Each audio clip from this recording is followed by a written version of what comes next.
साहित्यिक और सामान्य सभी बच्चों को मेरा राधे राधे। इसके साथ ही कक्षा 11 के भी बच्चों को राधे राधे, क्योंकि ये जो व्याकरण की सीरीज है ये कक्षा 11 के बच्चों के लिए भी है।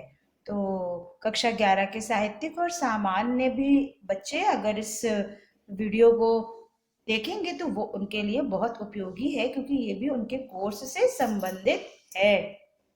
तो बेटा आज हम व्याकरण की सीरीज में एक नया अध्याय छंद आपके सामने लेकर के फिर से उपस्थित हुए हैं। इसके पहले हमने आपको रस पढ़ाया था। सारे रस हमने आपको बताए थे और हमने कहा था कि आप लोग अपनी तरफ से हमने बहुत कुछ समझाने की कोशिश की थी।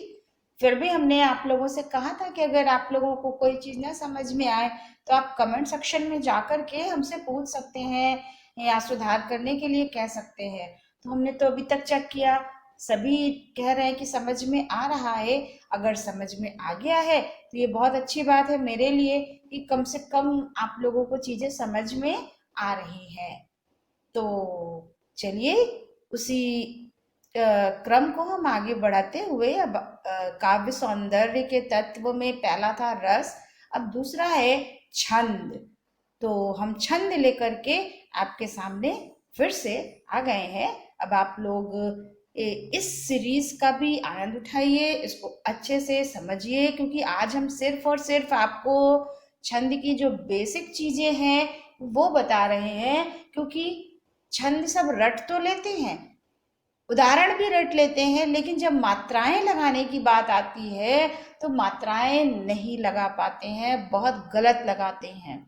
और अधिकांशतः तो बच्चों को हमने देखा है कि वो परिभाषा लिख देंगे, उदाहरण लिख देंगे और मात्राएं नहीं लगाते हैं। और बिना मात्राएं लगाए हुए आपका जो आंसर है वो अधूरा रहेगा, क्योंकि छंद में मात्रा ही तो मुख्य होती है और वही आप नहीं लगाओगे तो फिर हम क्या समझेंगे। तो आपने परिभाषा लिख दी है, उसका उदाहरण लिख दिया है, तो उसके साथ साथ उस पर मात्राएं भी लगानी जरूरी है। तो आज हम आपको कुछ बेसिक चीजें बता दे रहे हैं, क्योंकि ये बेसिक चीजें कक्षा 9 से शुरू होती है। तो आशा करते हैं 9 और 10 में आपने पढ़ा होगा, लेकिन हम ये सोच करके आपको अपनी तरफ से बता रहे हैं कि मान लीजिए आप भूल गए हो या थोड़ा कम समझ में आया हो, तो एक बार हम फिर से आपको पिछली चीजों से जोड़ते हुए आगे की ओर ले चल रहे हैं। तो आप लोग इस सीरीज को खूब ध्यान से देखिएगा और समझने की कोशिश करिएगा। तो चलिए हम छंद पर आते हैं। ये आपका छंद का लेक्चर 1 है, पहला लेक्चर है। तो छंद कहते किसको हैं? जिस काव्य में वर्ण और मात्रा गणना, यति एवं गति का नियम तथा चरणांत में समता हो उसे छंद कहते हैं। जिस काव्य में वर्ण, वर्ण तो आप जानते हैं, वर्ण आपका क ख ग ये सब जो आपके हैं वो वर्ण होते हैं। मात्रा गणना, यति, यति माने विराम होता है, आपने देखा हो ना, जब आप काव्य पढ़ते हो तो कहीं कॉमा अर्ध विराम लगा होता है, कहीं विराम लगा होता है। एवं गति, एक काव्य को पढ़ने की एक गति होती है, एक तरीका होता है, हम उसको गद्य की तरह नहीं पढ़ते हैं। तो उसका नियम और चरण के अंत में समता हो। आप लोग कभी काव्य पढ़ते हो तो 2 चरण के बाद आप उसको ध्यान से अगर देखिए तो उसमें एक तुकबंदी होती है, एक तुकबंदी होती है। तो जब ऐसी समानता हो तो वहां पर हम उसे छंद कहते हैं। अब चरण क्या होता है? प्रत्येक छंद चरणों में विभाजित होता है। विराम अर्ध विराम लगा होता है कि नहीं? आप कोई भी पद्य पढ़िए उसमें विराम अर्ध विराम लगा होता है, तो वो चरण, अर्ध विराम जहां होगा वहां एक चरण होगा, जहां पूर्ण विराम होगा तो वहां से वहां फिर एक चरण हो जाएगा। तो प्रत्येक छंद चरणों में विभाजित होता है। इनको पद या पाद भी कहते हैं, चाहे चरण कहिए, चाहे पद कहिए या पाद कहिए। इस प्रकार मनुष्य चरणों पर चलता है, उसी प्रकार कविता भी चरणों पर चलती है। एक छंद में प्रायः 4 चरण होते हैं, कभी कभी ये 6 भी हो जाते हैं, 4 से ज्यादा भी होते हैं, लेकिन ये किसी भी छंद में अक्सर 4 चरण तो अवश्य ही होते हैं, 4 से ज्यादा भी हो जाते हैं। तो ये चरण था, यानी प्रत्येक छंद जो है वो चरणों में बटा हुआ होता है। चलिए, अब वर्ण और मात्रा ऊपर हमने लिखा है ना, वर्ण और मात्रा गणना, तो वो क्या होता है? वर्णों की गणना मुख से निकलने वाली ध्वनि को सूचित करने के लिए निश्चित किए गए चिन्ह से की जाती है। जो वर्णों की गणना है, जो वर्ण होते हैं, वर्ण आपका जो क से क्या तक का वर्ण पूरा आ से लेकर के वो आपका जो है ज्ञा तक वो वर्ण ही है। उस वर्ण में कुछ स्वर है और कुछ व्यंजन है, तो वर्ण आपके छोटा आ से क्या तक सभी वर्ण है। तो इनकी गणना जो है वो मुख से निकलने वाली ध्वनि को सूचित करने के लिए निश्चित किए गए चिन्ह से की जाती है। कि बच्चे से हमने बताया ना, वर्ण 2 प्रकार के होते हैं, ह्रस्व यानी लघु और दीर्घ यानी गुरु। तो कौन सा वर्ण दीर्घ होगा, कौन सा ह्रस्व लघु होगा, ये मुख से निकलने वाली ध्वनि जो है उससे आप निश्चित करते हैं। तो ये वर्ण, अब मात्राएं लगाने का तरीका क्या होता है? ये ह्रस्व, हमने अभी बताया ना कि छंद में मात्राएं लगती हैं, और ये मात्राएं 2 प्रकार की होती हैं, एक ह्रस्व और एक दीर्घ। तो अगर हमारे पास कोई पद्य आया है, कोई छंद आया है और उसमें हमको मात्राएं लगानी है, तो हम कहाँ पर ह्रस्व की मात्रा लगाएंगे, कहाँ पर दीर्घ की मात्रा लगाएंगे, हम ये इस नियम के तहत, इस पर हमने सारे नियम लिखे हुए हैं, उस नियम को हम बता दे रहे हैं। तो आप जब अब इसके आगे हम जब छंदों की परिभाषा देंगे तो आप वहां पर आसानी से मात्राएं लगा सकते हैं। तो पहले ह्रस्व माने लघु, वर्ण मात्रा गणना की प्रमुख इकाई है। लघु वर्ण एक मात्रिक छंद होता है, यथा यथा माने जिस प्रकार छोटा आ, छोटी ई, छोटा उ। वर्ण मात्रा गणना की प्रमुख इकाई, यानी मात्रा हम किस में लगाते हैं? मात्राओं की गणना हम कहाँ करते हैं? हवा में तो करते नहीं है, वर्ण पर ही लगती है। मात्राओं की गणना जो है वो वर्ण पर ही लगती है। और लघु वर्ण एक मात्रक छंद होता है, एक मात्रक, एक मात्रक माने एक मात्राओं वाला। ह्रस्व या लघु जो वर्ण होता है वो एक मात्रा को प्रदर्शित करता है। और हमारा ह्रस्व स्वर क्या होता है? छोटा आ, छोटी ई, छोटा उ, ये ह्रस्व स्वर हैं। ह्रस्व माने छोटा, इनको बोलने में कम समय, जिनके उच्चारण में कम समय लगता है। छोटा आ बहुत जल्दी बोल लिया। अब जब दीर्घ स्वर होगा तो दीर्घ माने बड़ा होता है, यानी इससे दुगना समय लगता है उसको बोलने में, तो इसीलिए उसको बड़ा कहते हैं। अभी आगे आएगा वही बताएंगे। तो लघु वर्ण एक मात्रिक छंद होता है, और एक ये लघु वर्ण माना किसको गया है? छोटा आ, छोटी ई, छोटा उ, यानी कि या तो अगर ये स्वर आए हुए हैं तो इन पर भी एक मात्रा लगेगी, या किसी व्यंजन में अगर इनकी मात्राएं लगी हुई हैं, तो जैसे क, कि, कु, ग, गि, गु, छोटा छोटी ई, छोटा उ, छोटा आ की मात्रा है कि नहीं? किसी भी व्यंजन में अगर इनकी मात्रा लगी है, तो अगर वो छंद में इस तरह से आया है तो वहां पर हम लघु मात्रा ही लगाएंगे। लघु का चिन्ह ये एक खड़ी पाई, इस तरह से ये खड़ी पाई होता है, ये लघु का चिन्ह है। ये इसके नियम इस प्रकार है, मतलब छंद में हमें कहाँ कहाँ पर लघु मात्रा लगानी है उसका नियम हमने यहाँ पर लिखा हुआ है। पहला नियम क्या कहता है?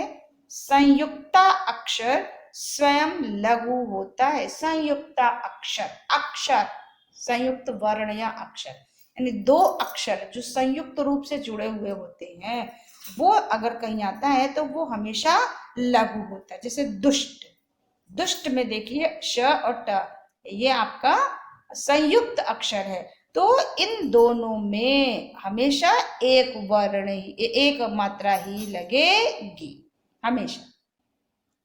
जो भी संयुक्त अक्षर होंगे उनमें हमें एक मात्रा लगानी है, ये पहला नियम है। दूसरा नियम, चंद्र बिंदु वाले वर्ण लघु या एक मात्रा वाले होते हैं। जिन वर्णों के ऊपर चंद्र बिंदु लगा हो उन वर्णों के ऊपर हमेशा हम एक मात्रा लगाते हैं। जैसे हंसना फसना में देखिए हा के ऊपर चंद्र बिंदी, फा के ऊपर चंद्र बिंदी। तो अगर इस तरह के शब्द छंद में आते हैं तो चंद्र बिंदु वाले जो वर्ण होंगे हम उनके ऊपर हमेशा एक एक मात्रा ही लगाएंगे। तीसरा नियम कहता है ह्रस्व मात्राओं से युक्त सभी वर्ण लघु हो जाते हैं। अभी हमने ऊपर बताया ना कि जिन वर्णों में ह्रस्व मात्राएं, ह्रस्व स्वर छोटा अ छोटी ई छोटा ऊ होता है, यानी किसी भी वर्ण में अगर ये मात्रा लगी हुई है तो उस पर एक ही मात्रा लगेगी। जैसे देखिए कि, कु, क आदि, ये छोटी ई की मात्रा है, ये छोटा ऊ की मात्रा है, यहाँ छोटा आ की मात्रा है। तो इस तरह के अगर वर्ण है तो इन सभी के ऊपर हम कौन सी मात्रा लगाएंगे? लघु मात्रा, एक मात्रा लगाएंगे। चौथा नियम कहता है हलंत व्यंजन भी लघु मान लिए जाते हैं। कुछ वर्ण ऐसे होते हैं छंद में जिनके ऊपर हलंत लगा होता है तो हम उन्हें भी लघु ही मानते हैं। जैसे देखिए अहम, स्वयं में माँ में देखिए हलंत लगा है, माँ में हलंत लगा है।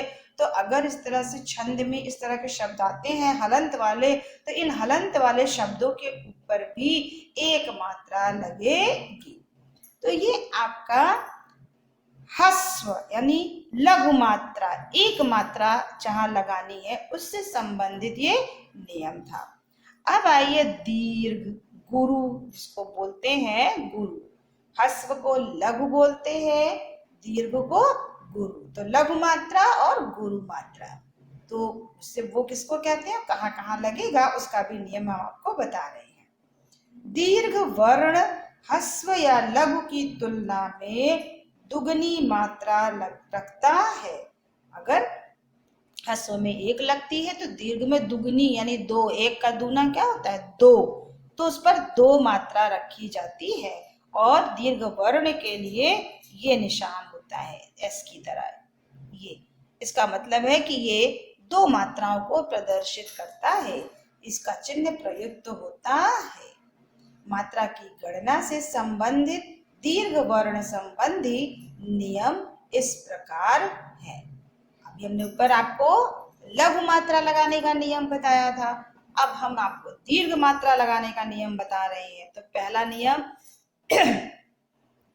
संयुक्त अक्षर से पूर्व। अभी हमने कहा ना संयुक्त अक्षर तो स्वयं में ही लघु होता है तो उसके ऊपर एक ही लगता है, लेकिन संयुक्त अक्षर से पूर्व के लघु वर्ण दीर्घ होते हैं। यानी संयुक्त अक्षर से पहले अगर कोई वर्ण आया है तो वो वर्ण भले ही लघु क्यों ना हो वो दीर्घ का निशान उस पर लगता है।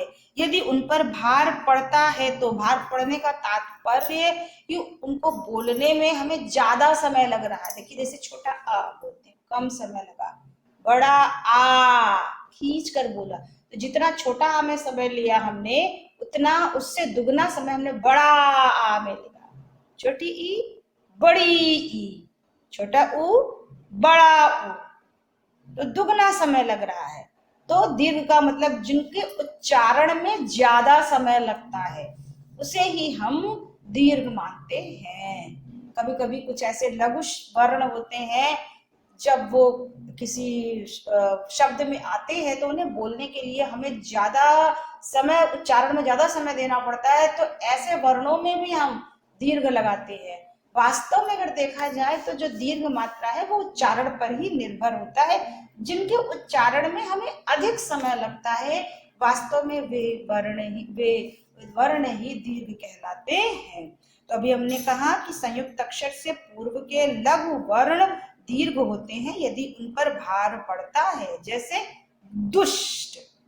दुष्ट ये आपका संयुक्त अक्षर है, ये तो एक हो गया, इस पर एक मात्रा। अब दुष्ट, अब दुष्ट को बोलने के लिए दु पर हमें उच्चारण में ज्यादा समय लग रहा है, खींच कर बोलना पड़ रहा है, इसलिए दु में हम दो मात्रा लगाएंगे। ये दो मात्रा इस तरह से लगाएंगे। ये ध्यान देना है कि संयुक्त अक्षर से पहले जो वर्ण आया है ये देखिए, ये लघु ही है, छोटा उ आपका हस्व होता है, लघु होता है, लेकिन चूंकि हमने भी कहा कि इसके उच्चारण में हमें ज्यादा समय लग रहा है, इसलिए हमें यहाँ पर जो है भार पड़ रहा है, इसलिए हमें यहाँ पर गुरु मात्रा लगानी है।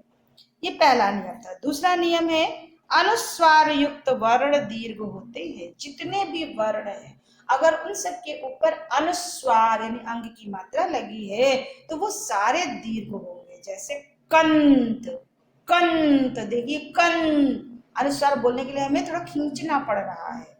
आनंद, तो न में अनुस्वार, क में अनुस्वार, तो इन दोनों ही वर्णों में आपका दीर्घ मात्रा लगेगा। तीसरा है विसर्ग वाले वर्ण दीर्घ होते हैं। जिन वर्णों में विसर्ग होता है उसमें हम दीर्घ लगाते हैं, जैसे दुख, दुख, दुख, दुख, थोड़ा समय लिया जा रहा है, तो ये दुह, दुह के ऊपर हम क्या लगाएंगे? दीर्घ मात्रा लगाएंगे।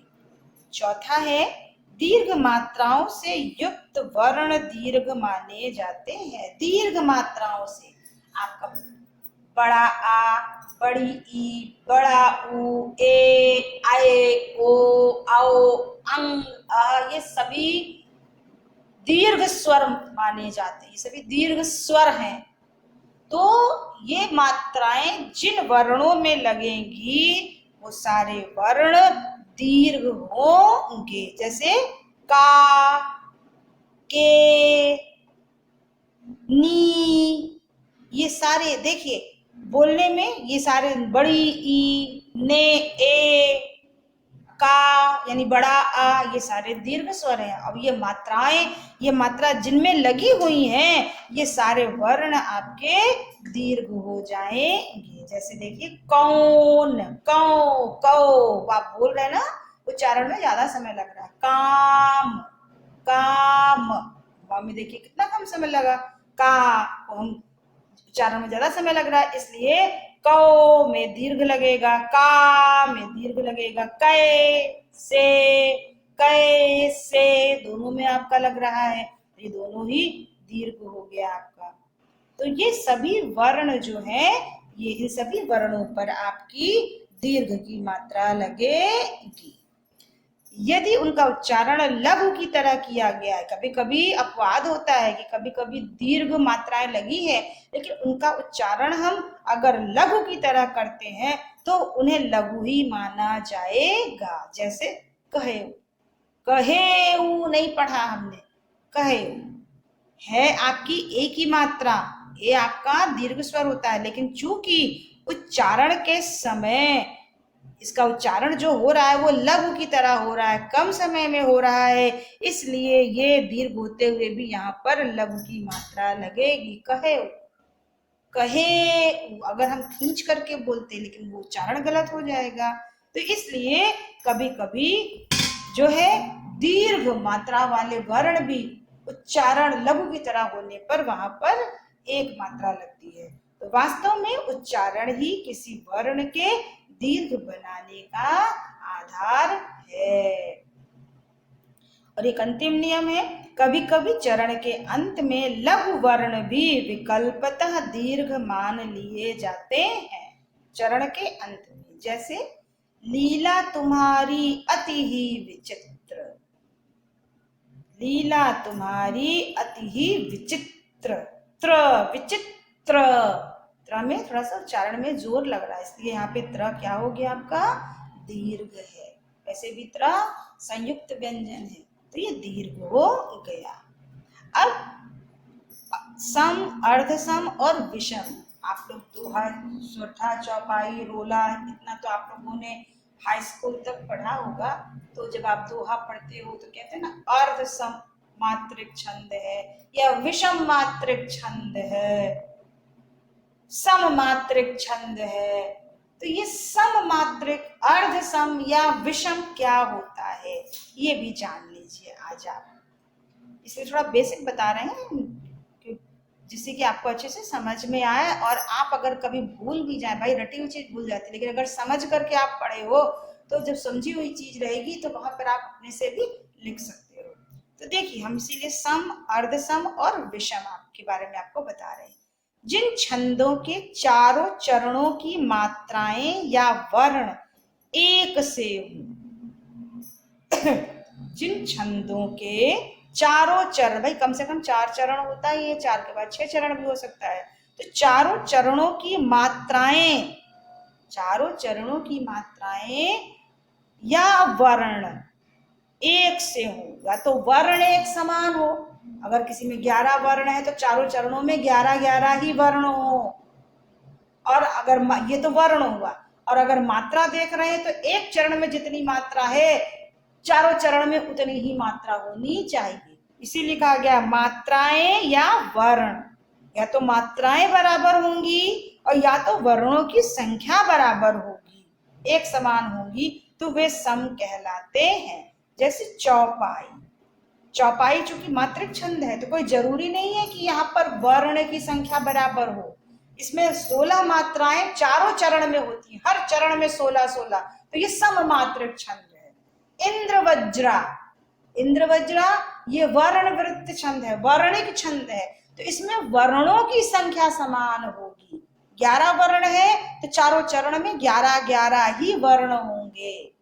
ये मात्रिक छंद नहीं है, ये वर्णिक छंद है, तो इसमें वर्णों की संख्या समान होगी। तो जहां मात्राएं या वर्ण एक से हो वे सम कहलाते हैं। जैसे चौपाई और इंद्र, वज्रा आदि, यही दोनों नहीं है और भी है, हमने आदि लगाया है। अब जब आप पढ़ोगे भी डिटेल में तब आप खुद ही जान जाओगे। फिर जिनमें पहले और तीसरे तथा दूसरे और चौथे चरण की मात्राएं या वर्णों में समता हो वे अर्धसम कहलाते हैं। वे अर्धसम, पहले 4 चरण में पहले और तीसरे में या तो मात्राएं बराबर होंगी या तो वर्ण बराबर होंगे, और दूसरे और चौथे में बराबर होंगे।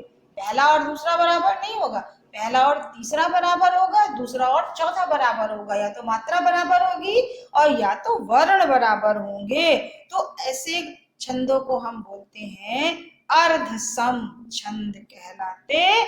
अर्धसम, अर्ध माने आधा, सम माने बराबर, आधा आधा बराबर, पहला और तीसरा बराबर हो गया, दूसरा और चौथा बराबर हो गया। जैसे दोहा, सोरठा आदि, दोहा में आपने देखा 4 चरण होते हैं, पहले और तीसरे में 13-13 मात्राएं होती हैं, दूसरे और चौथे चरण में 11-11 मात्राएं होती है। इसी तरह से सोरठा, पहले और तीसरे में 11-11 मात्राएं, दूसरे और चौथे में 13-13 मात्राएं।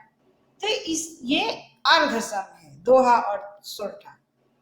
चलिए उसके आगे, जिन छंदों में 4 से अधिक 6 चरण और वे एक से ना हो वे विषम कहलाते हैं।